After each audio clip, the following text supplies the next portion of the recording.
Vancouver, British Columbia, also known as Gas Town, with a population of 660,000 within city limits and a metro population of 2.6 million. It is the largest city in British Columbia and the third largest in Canada. Vancouver is located in the Pacific Northwest region of the US and Canada, often referred to as Cascadia. It is situated on the Burrard Peninsula, with the Burrard Inlet to the north, Fraser River to the south, and Falls Creek running through the middle of the city, dividing the downtown from the southern parts of the city. Being sheltered from the Pacific Ocean by Vancouver Island across the Strait of Georgia, it is the westernmost major city in Canada, located only 24 kilometers or 15 miles north of the American border. Vancouver is also the most densely populated city in Canada, with 5,700 inhabitants per square kilometer, which is also the fourth highest in North America. Vancouver is one of Canada's warmest cities in the winter, having a climate classified as an oceanic climate. In addition to the winters being relatively warm by Canada's standards, the summers in Vancouver are dry, while the fall is generally rainy. Vancouver is known for their Vancouver Canucks, who play in the NHL, who are yet to win a Stanley Cup despite appearing in the finals 3 times. The city has had a Stanley Cup winning team though, with the Vancouver Millionaires in 1915. Other teams in Vancouver include the Whitecaps of Major League Soccer and the Warriors of the National Lacrosse League, who are both yet to win a championship as well. The most successful team in Vancouver, however, would be the Canadian Football League team British Columbia Lions, with a total of 6 Grey Cups. With the city being known for its film industry, famous Vancouverites include, among many others, actor and football club owner Ryan Reynolds, actor and funny laugh man Seth Rogen, actor and Back to the Future star Michael J. Fox, actress and Baywatch and Borat star Pamela Anderson,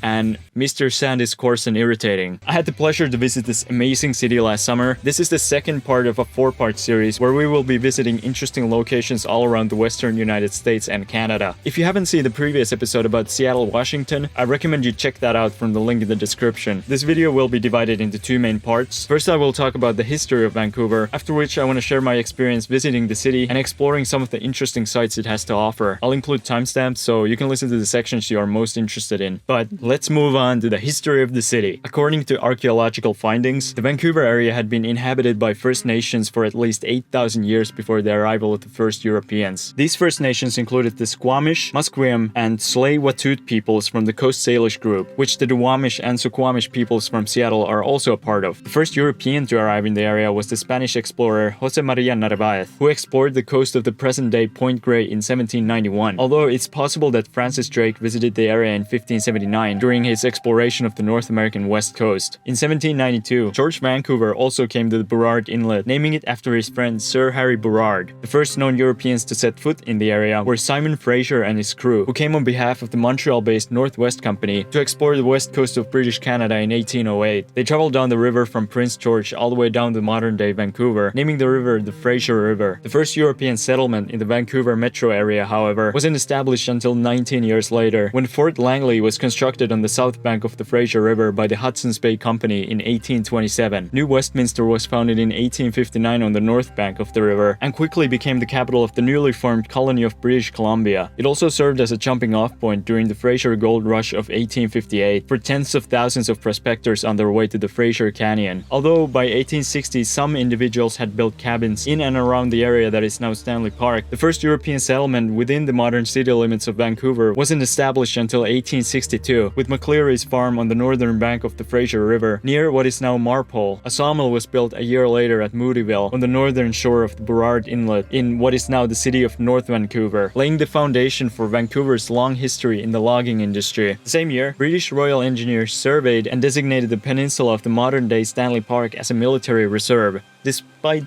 all the people living there, as they believed it was a strategically important location in case the Americans tried to invade. 2 years later, in 1865, British sea captain and entrepreneur Edward Stamp, with the permission of colonial authorities, established the first sawmill at Brockton Point. However, after 2 years, Stamp was forced to relocate the mill due to the location's strong currents and reefs. The mill was re-established 2 kilometers to the east at the foot of the modern-day Dunleavy Avenue in Vancouver's downtown east side. The mill, named Hastings Mill, became the center point point around which the future city of Vancouver would begin to form. One of the first buildings developed around the mill was a saloon set up by the former river pilot John Jack Dayton. Jack used to own a bar in New Westminster until 1867, when he decided to go on a short holiday at the Harrison Hot Springs. He entrusted the bar to his old shipmate, who was an American, and Dayton just happened to book his holiday on the same week as the US Independence Day. So on 4th of July, the celebrations got so out of hand that when Dayton returned to New Westminster, he found his bar completely destroyed.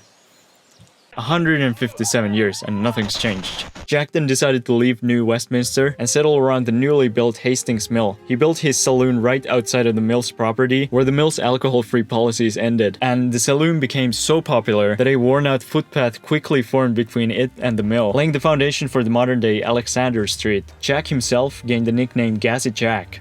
And no, not because of that, you children. He got it because he was known as quite the talker, which I guess people in those days would call being gassy. Many settlers began to build houses around the saloon, which grew into a small settlement. People started calling this settlement Gassy's Town after the saloon owner, which was quickly shortened to just Gastown, a name that has stuck around to this day. However, in 1870, the colonial government of British Columbia took notice of the growing settlement and decided to name it Granville, in honor of the Secretary of State for the Colonies, Lord Granville. The colonists kept calling the settlement Gastown though, because what do they care about some dude back in England? A year later, in 1871, the colony joined the newly formed Dominion of Canada of the British Empire. One of the conditions to be admitted into the Confederation was to build a transcontinental railway that reached the western coast of British Columbia. The Canadian Pacific Railway chose Granville as its western terminus, much to the dismay of Port Moody, New Westminster, and Victoria. However, the construction of the railway was cancelled after the railway company that won the bid was found to have given bribes to the Canadian government during the federal election of 1872, leading to a political scandal and a resignation of the first Prime Minister of Canada, John A. Macdonald. Alexander Mackenzie became the second Prime Minister of Canada, but due to an economic depression, which was caused by causes mostly external to Canada, he was voted out in 1878, with Macdonald returning to the office of Prime Minister. Macdonald then rebooted the railway project, this time under a different company. The railway was finally finished in 1885, 14 years after British Columbia's admission into the Confederation. The president of the Canadian Pacific Railway, William Van Horn, didn't like the name Granville, however, and suggested the city be renamed in honor of George Vancouver, partially because most Canadians in the east knew of Vancouver Island, but had never heard of Granville, which made sense, considering it had a population of 1,000 at the time. However, Gastown kept its place as a popular name among the locals, a tradition that has lasted to this day. The city was then incorporated on April 6, 1886, as Vancouver, and the very first act of the city council at its very first meeting was to request from the British authorities to turn the military reserve into a public park, which might seem a weird priority for a city of 1,000 people surrounded by nature on its first day as a city, but it might be because the west end part of the city was designated to become an upscale neighborhood, and the property developers were worried that the reserve could turn into an industrial or a working class area. This also began the process of evicting the current residents who were living in the reserve, with the last resident living there until 1958. The council then had to put their little park project on hold, as only 2 months after its incorporation, the city was ravaged by the Great Vancouver Fire. The city was then quickly rebuilt with modern water, electricity, and streetcar systems. And then in 1888, Stanley Park, named after Lord Stanley, Canada's Governor-General at the time, also known as Stanley Cup, was finally opened, and with regular transcontinental train service to the city, Vancouver began experiencing explosive growth as the population reached 14,000 by 1891. And just like Seattle, Vancouver outfitted and housed prospectors on their way to the Klondike Valley during the Klondike Gold Rush in the late 1890s, giving a boost to the city's economy. Around this time, Vancouver and British Columbia began to take large amounts of Chinese and Japanese immigrants. The Chinese, much like in Seattle in the United States, were particularly important in the construction of the Transcontinental Railway through the mountains of British Columbia. The first Japanese immigrants arrived in British Columbia in 1877, and the population quickly grew, growing the fishing, logging, and farming economies around Vancouver. The city began forming its own China and Japan towns at this time. Indian immigrants, mainly Sikhs from the Punjab region, began arriving in Vancouver around the early 1900s, many of whom worked in the sawmill industry. These groups helped grow Vancouver's economy, but unfortunately often faced discrimination in the way of anti-Asian riots, anti-Asian organizations tensions created by local labor movements and anti-immigration laws from the Canadian government. However, they stuck around and have made up a major part of Vancouver's economy and demographics to this day. Now, thanks to the railway, the Port of Vancouver became internationally significant on the trade route from Asia to Great Britain and Europe. The combination of steamboat and railway via Vancouver greatly reduced shipping times between Europe and the East, contributing to Vancouver's steep growth. In 1906, the Montreal-based McGill University opened Vancouver's first university campus in Fairview, which became the foundation for the University of British Columbia that later took its place in 1915. And by 1911, the city had a population of well over 100,000. In sports, the city celebrated the Vancouver Millionaires, sweeping the Ottawa Senators to bring home the city's first,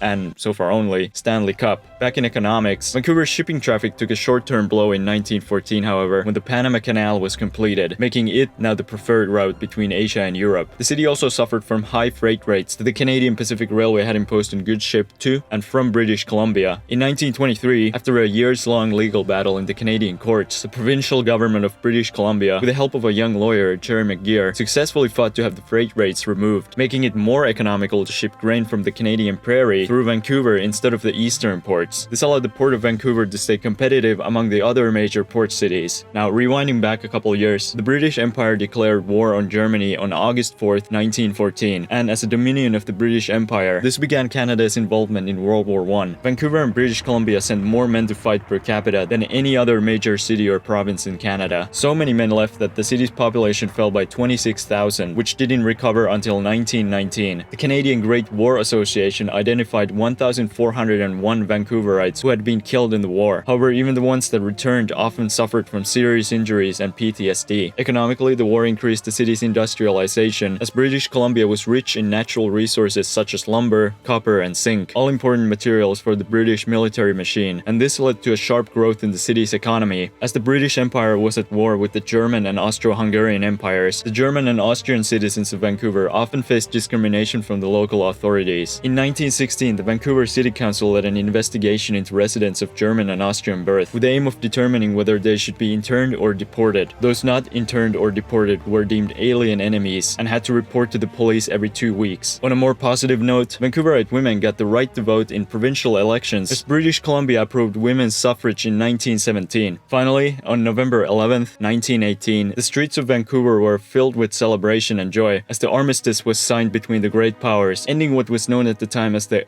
only World War. The city would then suffer from the outbreak of the 1918 influenza pandemic that rocked the world at the end of the World War. But by 1920, the worst of the pandemic had passed, and Canada could return to some normalcy for the first time since 1914. After the war, the Canadian Pacific Railway Company, in cooperation with other companies along the waterfront, banded together to form an employers association called the Shipping Federation of British Columbia. This followed a trend of an active labor movement during the early 1900s in Vancouver. The workers fought for better wages and working conditions through a series of labor strikes and boycotts throughout the 1910s and 20s. The Shipping Federation, on the other hand, fought to defeat strikes and break unions until the 1940s, when the longshoremen finally established their own labor union. Beginning in 1917, British Columbia had also had its own attempt at prohibition during the war, following a trend among other provinces of temperance movements bolstered by a need to help with the war effort. And just like most other places that attempted prohibition, Vancouverites went right back to drinking just as they always had been, this time just illegally. See, for the first 7 months, it was completely legal to buy alcohol from outside the province and bring it back home. This changed when Canada enacted prohibition nationally as a temporary wartime measure in 1918, which led to a thriving black market of bootleggers, doctors freely prescribing liquor, and bars selling low-alcohol near beer taking over Vancouver. The prohibition continued for 2 years after the end of World War I until 1920, when the citizens of British Columbia voted to make alcohol legal again, with Vancouverites voting 23,000 to 14,000 to end prohibition. By this time, several distinct working-class neighborhoods had developed around Mount Pleasant, South Vancouver, and Grandview Woodland. The West End neighborhood had also become less exclusive, which prompted a new upscale neighborhood to be developed at Point Grey and Shaughnessy Heights. Mayor Louis D. Taylor championed the idea of amalgamating these neighborhoods alongside South Vancouver into the city, which became reality in 1929. However, it was done by his successor, who defeated him in the election the previous year. Trust me, this is gonna become a theme later. Another expansion for the city was the purchase of land on Sea Island to be used for aviation purposes, with the Vancouver International Airport being opened 2 years later. But sadly, Vancouver's great year of 1929 ended there, as just like many other countries around the world, Canada was hit by the Great Depression in October, with British Columbia being hit particularly hard due to the sharp decline in demand for natural resources. Many cities in the province sank to bankruptcy. However, Vancouver was able to narrowly avoid such a fate. The city became the destination for thousands of unemployed men, as it was the last city on their journey to find work across Canada. Thanks to its climate, Vancouver was also a place where these men didn't have to face the harsh winters of the eastern provinces. And just like in the United States, shantytowns sprang up in the city, with the local government shutting some of them down for being unsanitary. The government of Canada became particularly worried about the amount of single, unemployed men in the country, mainly because they thought they would turn into communism. And as a solution, the government began opening so-called relief camps where unemployed men could work in construction, conservation, and agricultural projects to earn some money, with many such camps being opened in British Columbia. Initially, these camps helped to ease tensions. However, the government wanted to run these camps as efficiently and cheaply as possible, and although the workers were provided with clothing, medical care, food, and housing, the quality was often criticized by the workers. And as discontent kept growing, the workers eventually banded together to form the Relief Camp Workers Union, with close associations to the Communist Party of Canada. Good job, guys. The union organized strikes around different camps around British Columbia, culminating in a 2-month-long strike in Vancouver in 1934, which only ended after the government promised to appoint a commission to look into the strikers' complaints. But then the government tried to be sneaky and didn't appoint a commission, after which the union organized for a second strike. Good job, guys. Eventually, when nothing was done, the strikers decided to march to Ottawa to make their demands clear. In June of 1935, hundreds of strikers in Vancouver began boarding trains headed to Ottawa in what became known as the On to Ottawa Trek. The rest of this story has nothing to do with Vancouver, but I'll condense it for you so I don't leave you on a massive cliffhanger. The trekkers were stopped in Canada's most unfortunately named city, the trek leaders met with the Bennett government in Ottawa, and then they had a screaming match with each other, like real adults. The leaders then held a protest in Regina, and the police decided to arrest them, which then led to a massive riot. The trekkers that weren't arrested were given free transportation back to the west by the Saskatchewan government. The Bennett government lost the election later that year, and the relief camps were replaced with seasonal relief camps run by the provinces, which paid slightly better. Back in Vancouver in 1934, the most often elected mayor of the city by this point, Louis D. Taylor had for years followed the so-called open town policy, which was essentially that vice crimes like prostitution, gambling, and bootlegging would be kept from getting too much out of control rather than completely eliminated. This would allow the city to allocate more resources towards major crime. However, this led to the existence of thriving red light districts around the city, especially around the eastern parts of Vancouver, around where the old Hastings Mill used to be located. This had been the status quo for much of the 1920s and 30s, until in 1934, when the people of Vancouver voted in the hometown hero lawyer Jerry McGeer, who as mayor cracked down on some of these districts, which didn't eliminate them completely, but did push them more underground.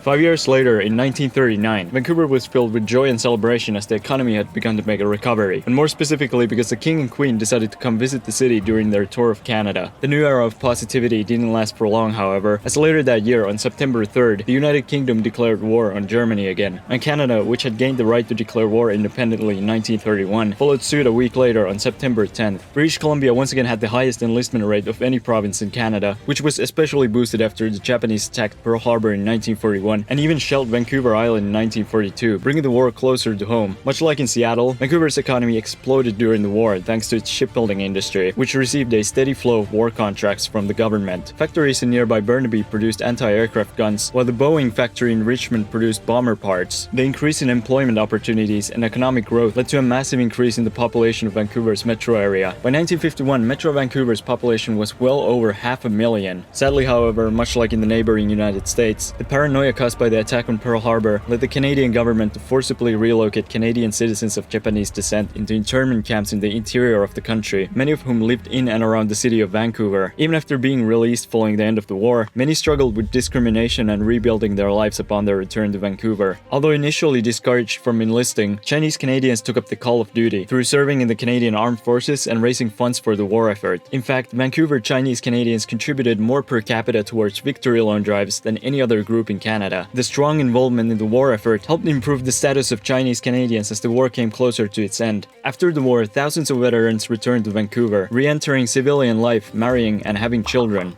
In fact, a lot of children, continuing the steep population growth seen during the war. Overall, during the 1940s, Vancouver City's population grew by 25% and Metro Vancouver's by over 40%. For the first time since the Great Depression began, Vancouverites had money to indulge themselves with, and with an increase in demand for goods and services, the city's economy grew to new heights. With their newfound wealth and their widespread adoption of the car, Vancouverites began moving out to the suburbs, leading to rapidly developing urban sprawl. Vancouver also began to quickly diversify its economy away from raw materials. Tourism became a major industry in the post-war years thanks to Vancouver's natural beauty and warmer climate compared to the rest of Canada. In sports, many minor hockey teams were established during this period, most notably the Vancouver Canucks in the Pacific Coast Hockey League. CBUT, the first Canadian television station west of Ontario, also launched in 1953. The city also became a major hub for the film industry in Canada thanks to giving tax breaks to the industry, gaining the city the nickname Hollywood North. Today, Vancouver is home to the third largest film and television production industry in North America after Los Angeles and New York. Vancouver's trolleybus system was launched in 1948, which entirely replaced the streetcar system only 10 years later. Two new universities were also established, the British Columbia Institute of Technology in 1964 and the Simon Fraser University in 1965. The city's Canadian football team, the British Columbia Lions, were also established during this time, winning their first Grey Cup in 1964. By the 1970s, Metro Vancouver's population had reached 1 million residents for the first time. Many of the city's most famous organizations got their start during this decade, with the hockey-loving Canadians getting their first taste of Major League Hockey since the Vancouver Millionaires were folded back in 1926, as the Vancouver Canucks were added to the NHL in 1970, and in 1982, the team made it to their first Stanley Cup Finals,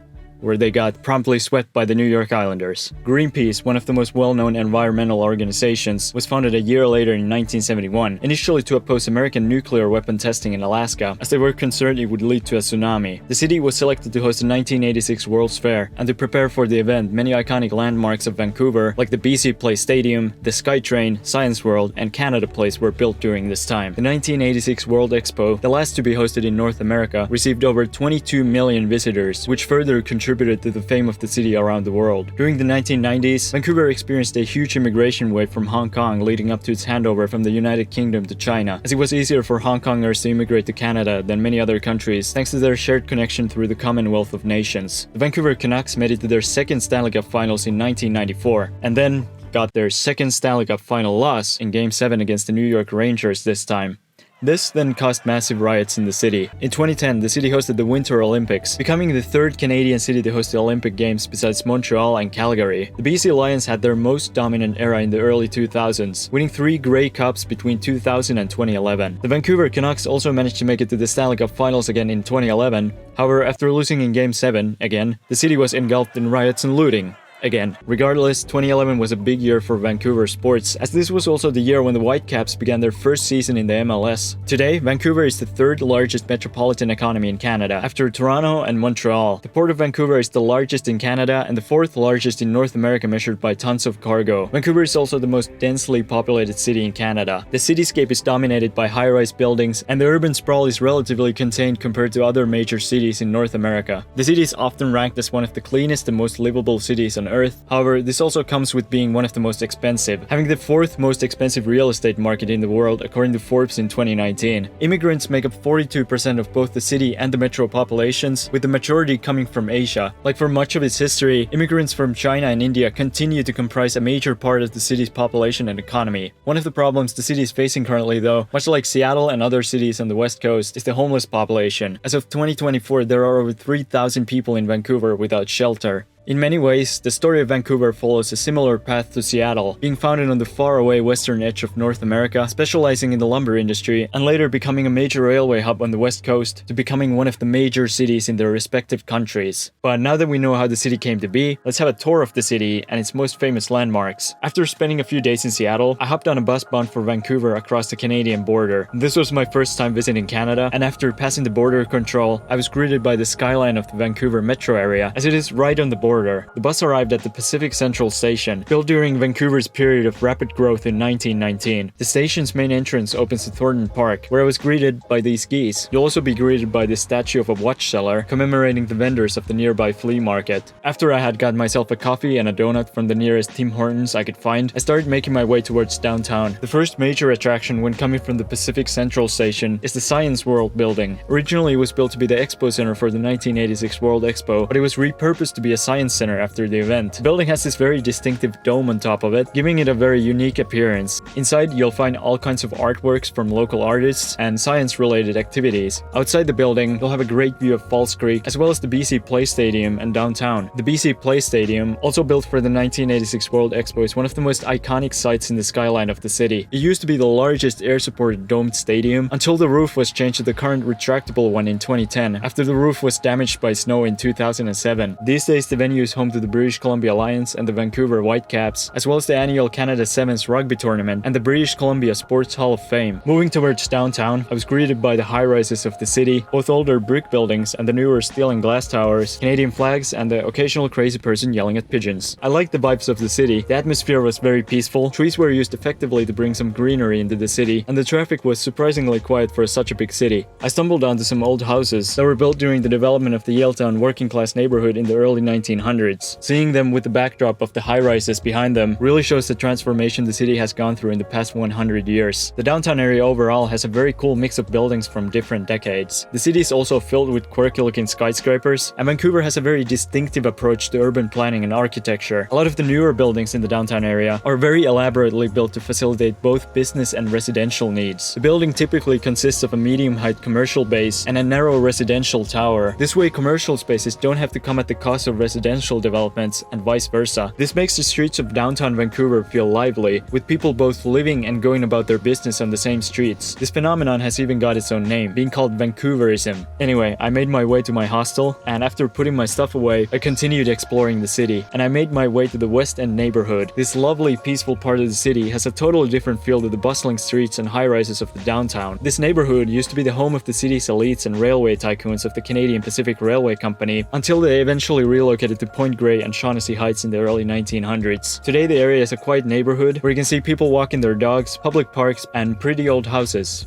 And this monstrosity, but mostly pretty old houses. It feels like its own little town in the heart of Vancouver. It's also home to the largest LGBTQ community in Western Canada, centered around Davie Street. From West End, I started making my way to Stanley Park. On my way, I encountered this sculpture, which apparently is meant to inspire laughter and joy in you, which maybe if I wasn't totally creeped out, I would feel. I made my way towards the park along the western shore of the city. Here you can get some stunning views of English Bay during daytime and see the sunset in the evening. The bay itself is populated by cargo ships waiting to go to the port of Vancouver. I finally arrived at Stanley Park, perhaps the most iconic landmark of the city. Here you can get a glimpse of what the area used to look like before English colonization. There are tons of pretty little streams that run through the park, and you'll also get the chance to see some local wildlife, like ducks, crows, and herons. I tried to get a shot of this one catching a fish, but it just wouldn't do it.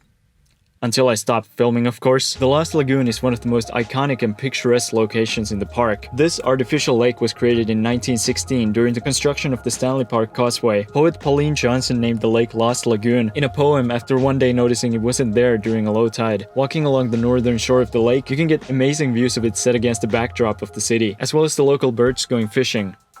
And I actually managed to get a shot of this one doing it. I arrived at the Shakespeare Garden, which resembles more of a regular city park, rather than the forested landscape of much of the rest of the park. Here you can also get a horse carriage ride, if you so wish. Wandering west, I ran into the Lord Stanley Memorial Monument, commemorating the 6th Governor-General of Canada, who the park is named after. He stands at the main entrance to the park, and is depicted in a pose welcoming all the visitors with open arms. I thought it was trying to cast spells on the sun, but I guess that makes sense too. Continuing west along Stanley Park Drive, you can catch some of the best views of the city. Looking at the city, I can understand why it has gained the nickname City of Glass. From there, I made my way to the First Nations totem poles that have been placed at the western end of the peninsula. These 9 totem poles were gathered from around British Columbia and represent different First Nations from the province. Seeing them in real life was stunning, although I think most of them are replicas. The totem poles are a great way to commemorate the original inhabitants of the city, and interestingly enough, it's the most visited tourist attraction in British Columbia. I made my way north to look at the stunning views of the Burrard Inlet and the North Shore Mountains. At this point, I would like to deviate a little from our story of Stanley Park and talk about the mountains overlooking the city. Sure, the best way to see them is on the northern shores of the city proper, but the mountain range is in fact visible from much of the city. I could often see them just walking around the streets.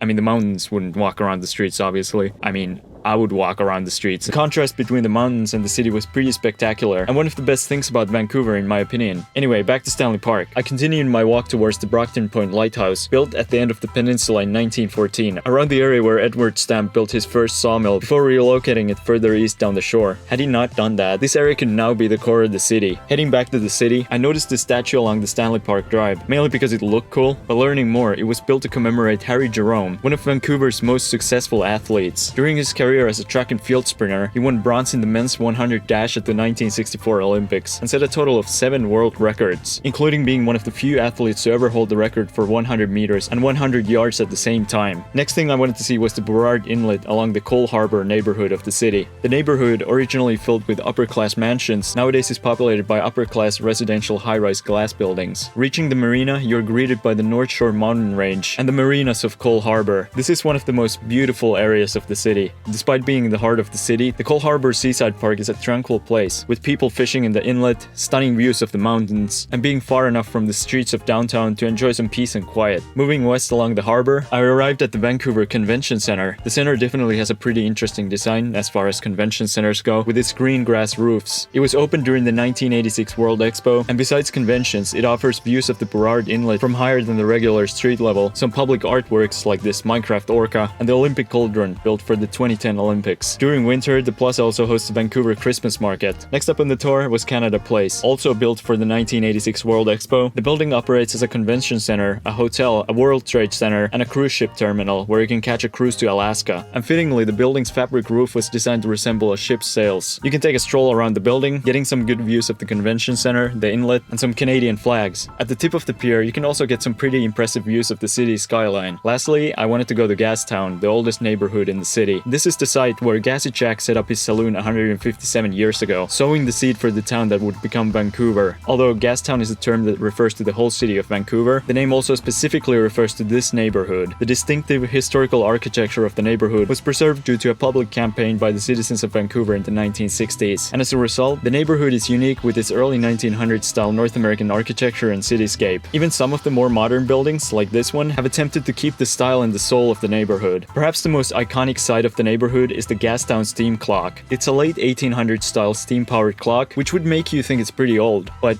it was built in 1977. It was built to cover a steam grate as a way to harness the steam, and I guess because it just kinda looked cool, which it does to be fair. But that's gonna bring our tour of Vancouver to an end. Overall, the different neighborhoods, coupled with the imposing mountains on the horizon, with some beautiful parks, creates an immersive dichotomy between nature and urban landscape. Vancouver is definitely worth a visit. After spending a few days in Vancouver, I made my way back to the Pacific Central Station, gave the geese another disappointment as once again I didn't bring them any food, and hopped on a bus back to the United States. But that's gonna wrap up this episode on the history in the city of Vancouver. Hope you enjoyed it. This was a second part of a 4-part series across the western United States and Canada. Next week we're gonna return to the United States. However, if you're interested in seeing that episode already, it's available right now on my Patreon. My patrons, regardless of the membership fee, will get every episode of this series and all future series a week early on Patreon. Additionally, my Patreon producers will have their names shown on the screen at the end of videos. If this interests you, there's a link in the description. See you back in the US.